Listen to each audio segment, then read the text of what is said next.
Graça e paz a todos os alunos. Nós vamos terminar a unidade número 3. Faltou um pedacinho aqui na página 60.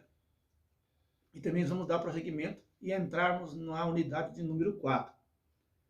Na unidade 3, faltou falar sobre Jesus recomendava a Escritura, ou seja, ele fazia uso, e não só fazia uso, como ele também recomendava. Ele dizia, olha, precisa ser usado, precisa se ler, precisa se meditar. Né? Isso é recomendar as Escrituras, né? Vamos lá, o uso das Escrituras foi recomendado por Jesus diversas vezes. Ele recomendava porque a conhecia e usava no seu dia a dia. Ou seja, né? Isto era, ele vivia a Escritura.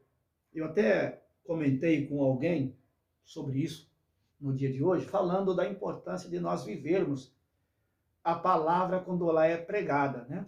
Muitas vezes nós ouvimos a palavra pregada ou o ensinamento e nós temos dificuldade de praticar e viver aquilo que tem sido pregado. Porque se nós vivemos o que tem sido pregado, nós vamos ser vitoriosos, viu? O conhecimento das Escrituras é fundamental, é de fundamental importância, o conhecimento. Então aqui não cabe comparação, tá? Não vamos dividir ou sedimentar ou comparar. É melhor um pouco de amor do que muito de conhecimento. Não tem nada a ver. Você tem que ter muito amor ao próximo e a Deus e muito conhecimento. Tem que levar isso no maior nível possível. Isso é o equilíbrio. Muito amor, muito conhecimento. Vamos lá. O conhecimento das Escrituras é fundamental, é de fundamental importância. Ela é a revelação de Deus à humanidade. Nela, nós encontramos a verdade de Deus para nós. A recomendação de Jesus das Escrituras vai além do conhecimento. Ele recomenda o exame das Escrituras. Né? Ele deseja que cheguemos ao pleno conhecimento. Eu acabei de dizer um pouco antes. O que o Senhor quer é que nós o amemos de todo o coração, toda a alma, de toda a nossa força e todo o nosso entendimento. E ao próximo com nós mesmos, com todo o amor. Mas ele também quer que nós conheçamos a ele, que nós chegamos ao pleno conhecimento das Escrituras Sagradas. Ao que nós pudermos, ao máximo. Tá? Ao pleno conhecimento da verdade. Aí, Oséias 6,3, né, que é conhecer e prosseguir em conhecer a Deus, através das Escrituras. Jesus afirmou que bem-aventurados são aqueles que leem, ouvem e guardam as Escrituras. Leem, ouvem e guardam. Só que não é só isso, tem mais, tá? O conhecimento e o exame das Escrituras não são suficientes. O compromisso de Deus é para aqueles que praticam as Escrituras. Então isso é fundamental. Tá? A prática das Escrituras. Mateus 7,24 fala, né? Aquele que ouve essas minhas palavras e as pratica é semelhante ao homem que construiu sua casa sobre a rocha. Por quê? Porque vinham as intempéries da vida e a casa não cai, porque está firmada na rocha. As Escrituras devem ser proclamadas por todo mundo. Pregadas, né? Enviados missionários por todo mundo. Os mundos, as nações precisam ouvir a palavra de Deus. Assim Jesus ordenou. A orientação do ensino das Escrituras por Jesus é extensiva a todas as nações. Então ela se estende por todas as nações, não ficou centrada como era no Antigo Testamento apenas no povo de Israel. As nações necessitam conhecer o verdadeiro Deus. E só através do ensino sistemático a verdade divina será entendida. Ensino sistemático é ensino organizado, metódico, né? Com princípio, meio e fim. Então, é só assim que as pessoas vão conhecer as Escrituras Sagradas. Não é estudar alguns assuntos esporádicos e deixar para lá. A Bíblia tem que ser estudada. E a teologia, ela faz isso. Por isso que a teologia é conhecida como um estudo sistemático. Porque é organizado, né? E é metódico, tem um método para se estudar a palavra de Deus. E a teologia faz isso, tá certo?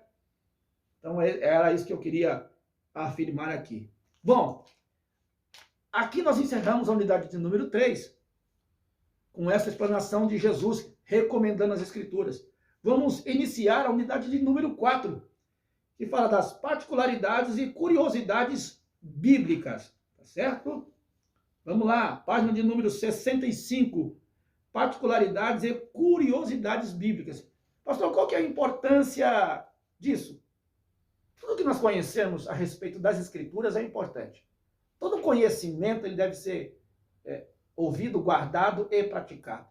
E depois exercitado, difundido, divulgado, propagado, proclamado, para que outras pessoas também aprendam também. É importante sempre isso. Demais. A Bíblia é um livro de conteúdo rico, isso todos sabem, né? Sadio e dinâmico, repleto de particularidades e fatos curiosos. É uma obra divina autêntica, confiável.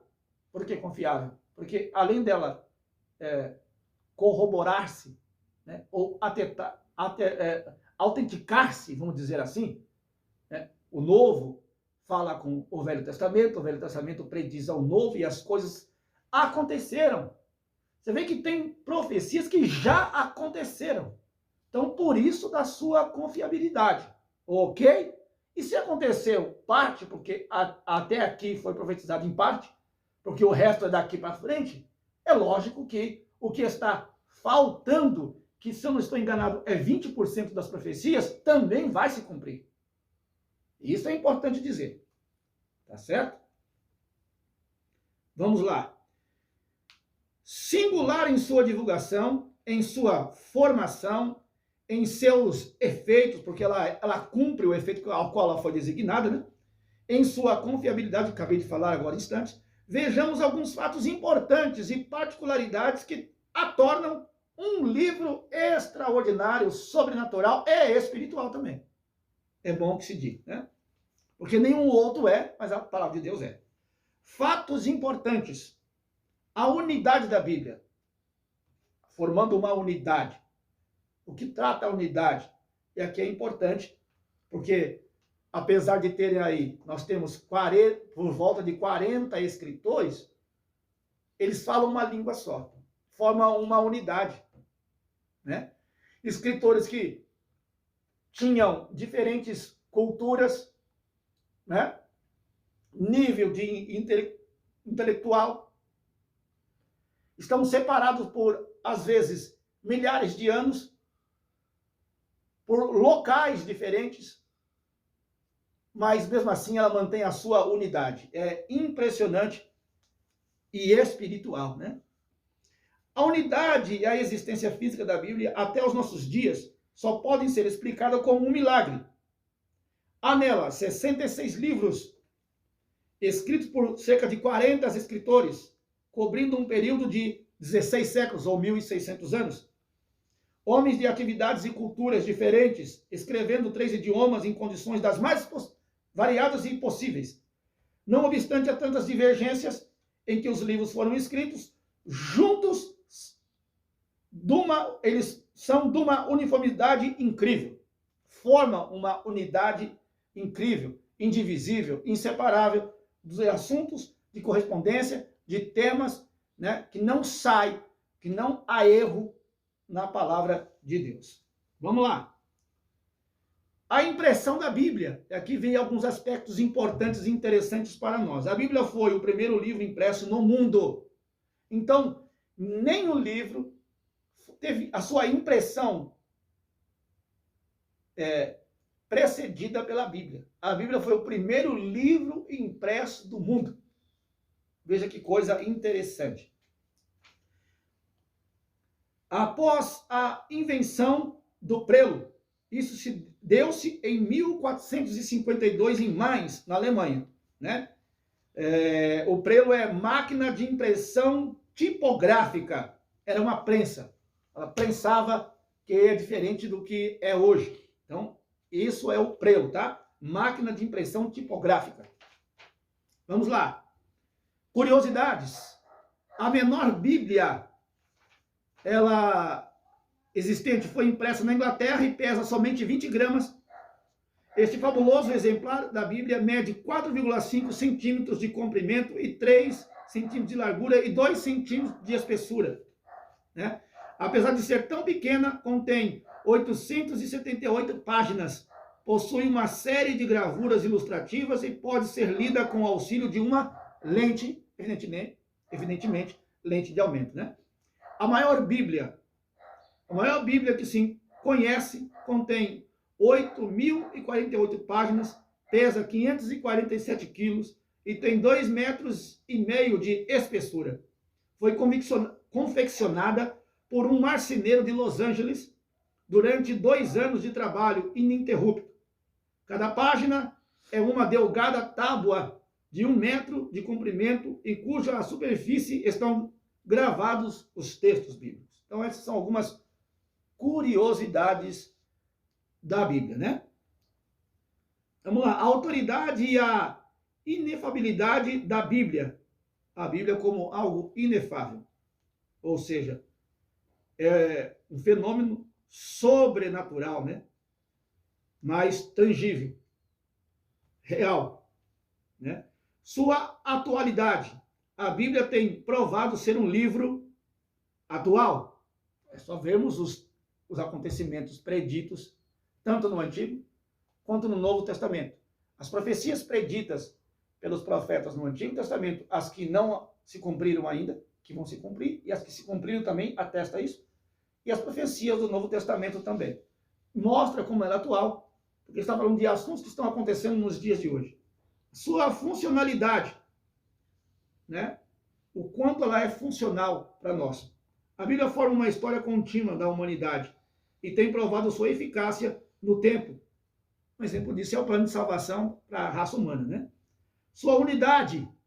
A Bíblia contém uma única história e o assunto é Cristo, que é o tema central. Sua predicidade. A Bíblia é um livro profético. Ela faz predições indiscutíveis quanto ao futuro, porque, como eu disse anteriormente, algumas profecias já se cumpriram, outras vão se cumprir e outras estão se cumprindo em nós. Sua cientificidade. A ciência não nega a Bíblia. Tentou negar durante vários séculos, mas quando não descobrem algo, eles recorrem a quem? Ao quê? A Bíblia, né? A NASA, há um tempo atrás, foi fazer a conta do tempo da vida humana e ficou faltando um período, algumas horas, se não estou enganado, alguns minutos. E aí, quando foram o texto bíblico, acharam o texto de quando Jesus faz a terra retroceder, né? E aí, quando somaram-se o que eles tinham de data com este texto bíblico, a conta fechou. Então, a ciência não tem como negar, tá? A Bíblia. Não tem como. Tentou negar, mas não consegue. Vamos lá. Curiosidades bíblicas, ainda outras curiosidades. A origem dos povos bíblicos. Vocês vão ver durante a história bíblica, nós temos os amonitas, os amalequitas, né? Os babilônios, os edomitas, os fenícios, os gregos, os próprios hebreus, né? Os medianitas, os amalequitas, os persas, os medos, os romanos e, enfim, os sírios. A história, a origem desses povos está aqui. Da onde eles vieram? Qual a raiz genealógica? Então tá aqui. Eu vou citar alguns, depois vocês leem, tá no livro aí. Tá ok? Os amalequitas são descendentes de Esaú. Presta bem atenção. Os amonitas são descendentes de Ló. Os árabes são descendentes de Ismael, que não era o filho da promessa. Os babilônios são descendentes de Cão, né? O povo de Edom ou Idumeu são descendentes de Esaú também. Os fenícios são descendentes de Cão. Os gregos são descendentes de Jafé. Os hebreus são descendentes de Sem. Os judeus são descendentes de Jacó. Aqui é bem fácil a gente frisar. Vocês localizem-se assim. Cão, ele povoou a África. Então, os descendentes de Cão estão na África. Fica mais fácil para você. Os descendentes de Jafé foram para a Europa. E os de Sem são os semitas, né? Que são os judeus e tal. Então, fica mais fácil para se entender. Tá certo? Essa divisão aí. Depois tem aqui os nomes bíblicos e os seus significados, tá? Eu não vou falar porque a lista é extensa. Você tem desde Abraão aí, ó, passa por Ló, Ageu, Benjamim, Daniel, Efraim, vai por ordem alfabética, né? E a lista, ela é longa. Depois tem na página 70, pesos e medidas na Bíblia. Eu acho que hoje em dia algumas Bíblias têm isso aqui também, né? Bíblias de estudo tem, pesos e medidas, tá? Medidas de capacidade, enfim. Pesos e moedas, né? Medidas de comprimento, tá? Tudo na Bíblia tem. E aqui também tem, depois você confere aí, tá? O dia que você precisar usar, você já tem aí um material de apoio, um conteúdo para enriquecer aí a sua mensagem, o seu ensinamento. Você tem um conteúdo aqui para te ajudar, tá? Como o tempo era contado no mundo antigo, página 72. Ora, contava-se o dia desde o raiar até o pôr do sol. Dia. Estava dividido em 12 horas, o dia, né? De igual modo, dividia-se a noite também em 12 horas, que se contava desde o pôr do sol até o nascer da manhã seguinte, Atos 23 e 23. A duração das horas variava de acordo com as estações do ano. Tá certo? Acho que tá tranquilo, né? Vamos lá. Vigília, cada uma das 4 partes em que se dividia a noite. Sua duração variava com as estações do ano também. Aí tem aí, ó, é dividida em 4 vigílias, das 6 às 9, das 9 à meia-noite, da meia-noite às 3, das 3 às 6 da manhã. As 4 vigílias da noite. Quando a Bíblia fala de vigília, está falando da noite, ok? E que invade também, obviamente, a madrugada. A Bíblia e os milagres. Bom, é importante frisar o que João relata no finalzinho do seu evangelho, que a Bíblia não relatou todos os milagres do Senhor Jesus Cristo, senão não comportaria num só livro, né? Mas dos que foram relatados. A Bíblia está repleta de milagres que aconteceram tanto no Antigo Testamento como no Novo Testamento. O milagre é um acontecimento contrário aos processos observados na natureza, que transcende a lógica humana. Sua manifestação é real e ocorre ainda hoje, né? Inclusive, nós temos que orar, porque, segundo o que nós aprendemos com as Sagradas Escrituras, o Evangelho não consiste em palavras persuasivas, mas no poder de Deus. Então, nós temos que ter esse equilíbrio de pregação e milagres também. Isso é importante. O cristianismo é considerado a religião dos milagres. Isso se deve ao fato de que muitas pessoas ao longo da história da igreja testemunharem sobre ter recebido coisas extraordinárias e sobrenaturais.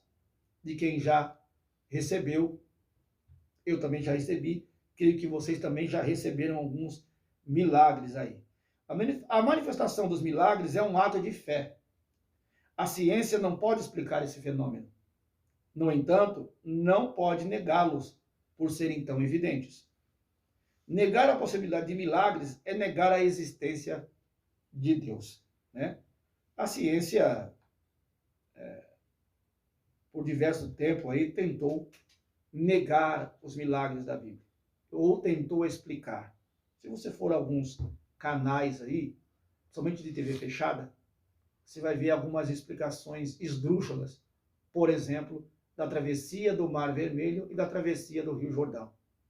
Explicações científicas esdrúxulas, estapafúrdias, sem a menor base. Mas eles tentam explicar algo inexplicável porque foi milagre de Deus. Milagres do Antigo Testamento. E aqui está narrado uma série de milagres do Antigo Testamento.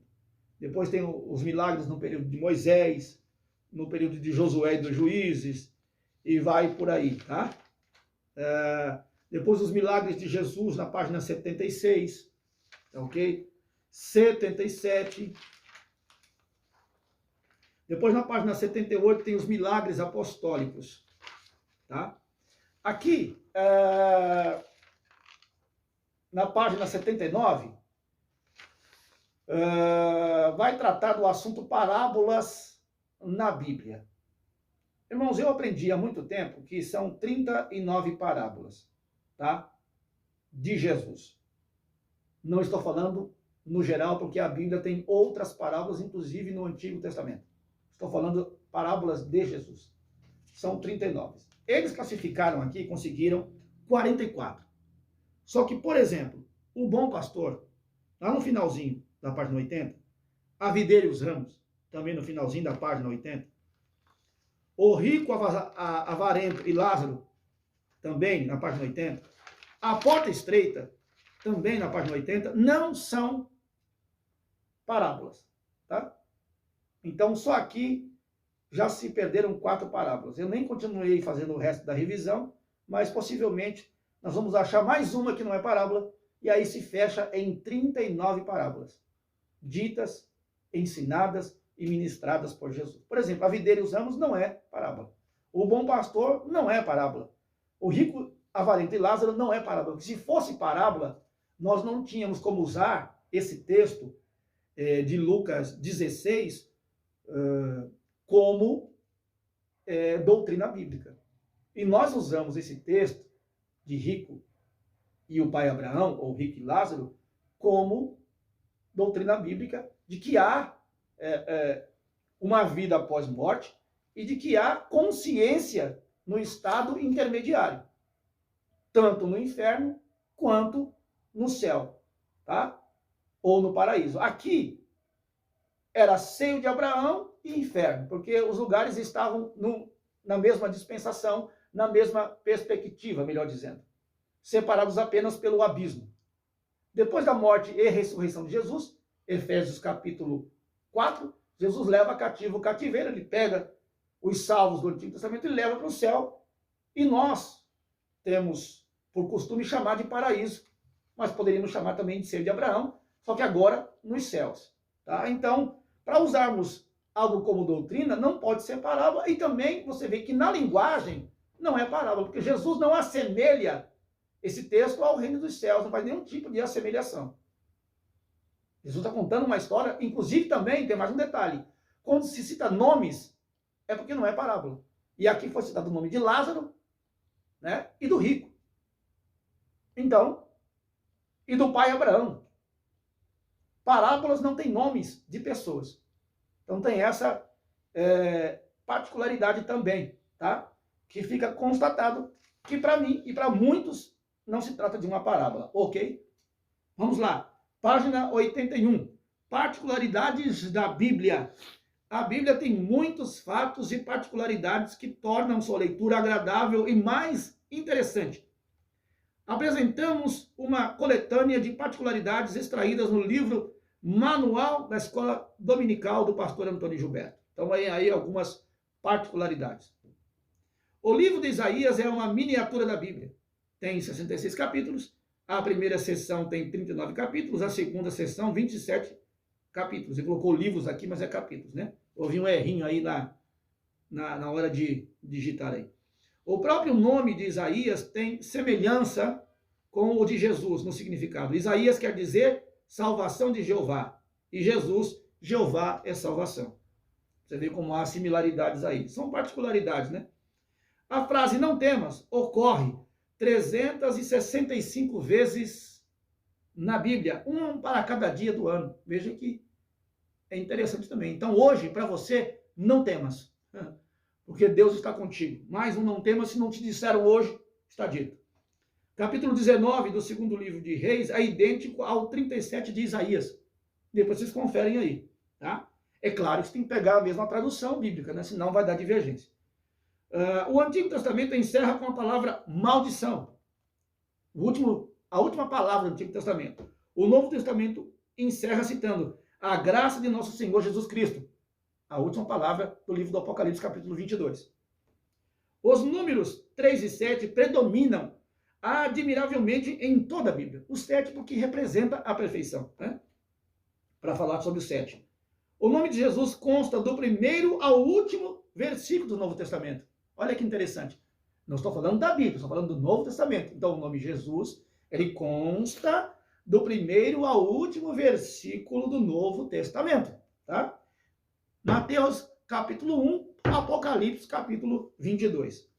Os livros de Ester e Cantares não falam em Deus, porém, sua presença é iniludível neles, especialmente nos episódios milagrosos de Ester, ok? Há na Bíblia 8.000 menções de Deus, entre seus vários nomes, e 177 menções do diabo, sob os seus vários nomes, né? Que é Satanás, né? Diabo, a serpente. Não coloque Lúcifer, porque Lúcifer é um termo latino, que vem do latim, e esse termo foi aplicado pelos padres ou pelos papas, tá? Isso não está na Bíblia, ok? Vamos lá, mais particularidades. A vinda do Senhor é referida, veja que importante, a vinda do Senhor é referida, ou falada, ou escrita, ou dita, 1.845 vezes, sendo 1.527 no Antigo Testamento, por incrível que pareça, hein? Olha só. E 318 no Novo Testamento. Novamente aqui, o conteúdo do Antigo Testamento é bem maior do que o do Novo Testamento. Não é um assunto para séria meditação? É uma pergunta que se faz. E como é? O Salmo 119 tem em hebraico 22 seções de 8 versículos cada. O número 22 corresponde à quantidade de letras do alfabeto hebraico. Cada uma das 22 seções inicia-se com uma letra, Aleph, Bet, Gama, e vai por aí. Gimel, tá lá. Quem tem uma Bíblia mais antiga vai ver estas seções no Salmo 119, que são as letras do alfabeto hebraico. Outras particularidades. A leitura da Bíblia. A leitura, para quem quer ler a Bíblia inteira. A Bíblia completa pode ser lida em 70 horas e 40 minutos. Tem que pegar aí fio a fio, né? Na cadência da leitura de púlpito. Ou seja, não é uma leitura acelerada, né? É lendo compassadamente durante 70 horas, né? E 40 minutos. O Antigo Testamento leva 52 horas e 20 minutos e o Novo, 18 horas e 20 minutos. A Bíblia tem como tema central, já falamos isso várias vezes, mas é sempre bom repetir, a pessoa de Cristo. Assim, ela pode ser resumida em apenas 5 palavras, a Bíblia. Vamos lá. Preparação, manifestação, propagação, explanação e consumação. O Antigo Testamento mostra a preparação para o advento de Cristo. Os evangelhos falam da manifestação, número 2, de Cristo na terra. Os livros de Atos dos Apóstolos falam da propagação de Cristo por meio da igreja. As epístolas tratam da explanação do evangelho de Cristo. E o livro de Apocalipse mostra como o consumador de todas as coisas. Então seria a consumação no livro do Apocalipse. A Bíblia é um livro que precisa ser, preste bem atenção, primeiro, examinado, segundo, crido, terceiro, lido, quarto, recebido, quinto, aceito. E aí estão as devidas referências. Objetivos da Bíblia. Quais são os objetivos da Bíblia? Qual é o propósito da Bíblia? Avisar o perigo, 1 Coríntios 10, 11. Manifestar o cuidado de Deus, 1 Coríntios 9, 9 e 10. Ensinar e instruir, Romanos 15, 4.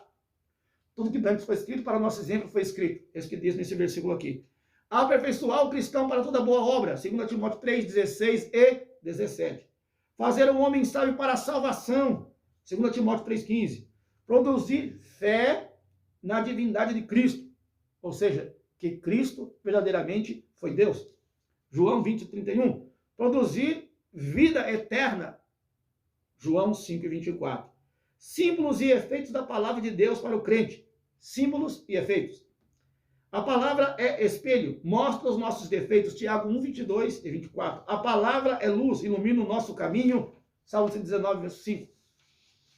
A palavra é espada, com ela nos defendemos das ciladas do diabo, Efésios 6, 17. A palavra é fogo, purifica nossas impurezas, Jeremias 23, 29. E, por fim, a palavra é o poder e nos fortalece, né? 1 Coríntios 1, 18. E aqui nós encerramos a 4ª unidade da bibliologia. Vamos deixar para a próxima aula aí a unidade de número 5, irmãos. E eu quero só frisar que a cada fim de unidade tem o questionário. Eu vou enviar isso, irmãos, essa informação, porque eu quero que vocês respondam os questionários, tá? Vejam aqui, copiem, apenas respondam colocando 1, resposta do 1, 2, resposta do 2. Eu digo assim, as questões. Então, questão 1 da unidade 1, 2, questão 3, somente as respostas, mas coloque a unidade, coloque o seu nome, tá ok? Porque eu vou depois corrigir. Então, nós temos aqui 4 unidades para vocês fazerem e mandarem para mim, tá ok? Eu quero corrigir essas unidades, até para avaliar vocês aí, até o presente momento. Então, não deixam para o final. Por favor, responda essas 4 unidades, que depois eu não vou prosseguir com esse questionário, eu vou ministrar a prova. Então, esses questionários seriam para avaliar essas 4 unidades. E daqui para frente, eu daria a prova. Então, eu peço a vocês que respondam, por favor, esses exercícios no fim de cada unidade. Para ficar mais fácil, deixa eu repetir, mandem apenas as respostas. Número 1, resposta, e assim sucessivamente de cada unidade. Amém? Deus abençoe a todos.